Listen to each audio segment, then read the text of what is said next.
ശരത്തിനെ ജയിലിലേക്ക് പറഞ്ഞു വിടില്ലെന്ന് ഉറപ്പിക്കുന്ന സച്ചി ശരത്തിനെ സുരക്ഷിതമായി മഹേഷിന്റെ വീട്ടിലാക്കുന്നു.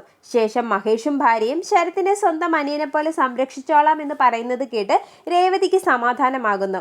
ശേഷം ഞാൻ സ്റ്റേഷന് കീഴടങ്ങിക്കൊള്ളാമെന്നും നിങ്ങൾ എല്ലാവരും ഇങ്ങനെ വേദനിക്കുന്നത് കാണാൻ എനിക്ക് പറ്റുന്നില്ലെന്നും പറഞ്ഞ് സങ്കടപ്പെടുന്ന ശരത്തിനെ സച്ചി ആശ്വസിപ്പിക്കുകയും നിന്റെ ഒപ്പം ഈ ഏട്ടൻ ഉണ്ടാകുമെന്നും പറയുന്നു.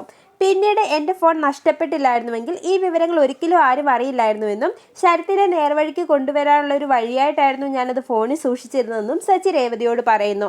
തുടർന്ന് രേവതി വാങ്ങിയ പുതിയ ഫോൺ സച്ചിക്ക് കൊടുക്കുമ്പോൾ എൻ്റെ ഫോൺ കാണാതായതും ആ വീഡിയോ പുറത്തു വന്നതുമെല്ലാം ആരോ പ്ലാൻ ചെയ്തതാണെന്ന് എനിക്ക് സംശയമുണ്ടെന്നും ആരാണെങ്കിലും ഞാനത് കണ്ടെത്തുമെന്നും സച്ചി പറയുന്നു.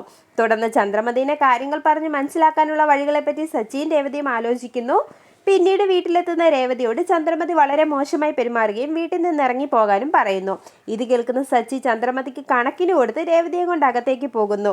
ശേഷം ശരത്ത് ചന്ദ്രമതിയുടെ പണം മോഷ്ടിക്കാനുണ്ടായ സാഹചര്യത്തെപ്പറ്റി സച്ചി രവീന്ദ്രനോട് പറയുകയും ആ മോഷ്ടിച്ച പണമാണ് ഞാൻ പോലീസ് സ്റ്റേഷനിൽ നിന്ന് കിട്ടിയതാണെന്ന് പറഞ്ഞ് അമ്മേനെ ഏൽപ്പിച്ചതെന്നും സച്ചി പറയുന്നു. ശേഷം ചന്ദ്രമതി ദേഷ്യപ്പെടുന്നതോടെ ഇക്കാര്യങ്ങളെല്ലാം എനിക്ക് നേരത്തെ അറിയാമായിരുന്നുവെന്നും എൻ്റെ ഫോണിലുണ്ടായിരുന്ന CCTV ദൃശ്യങ്ങളാണ് ഇപ്പോൾ പുറത്തു വന്നതെന്നും സച്ചി പറയുന്നു. തുടർന്ന് എന്തൊക്കെ പറഞ്ഞാലും ശരത്തിനെ ന്യായീകരിക്കാനാവില്ലെന്ന് എല്ലാവരും പറയുന്നതോടെ സച്ചിക്കും രേവതിക്കും ആകെ വിഷമമാകുന്നു. തുടർന്ന് ശരത്ത് ചെയ്തതിനെല്ലാം രേവതി എല്ലാവരോടും മാപ്പ് പറയുന്നത് കാണിച്ച് എപ്പിസോഡ് അവസാനിക്കുന്നു.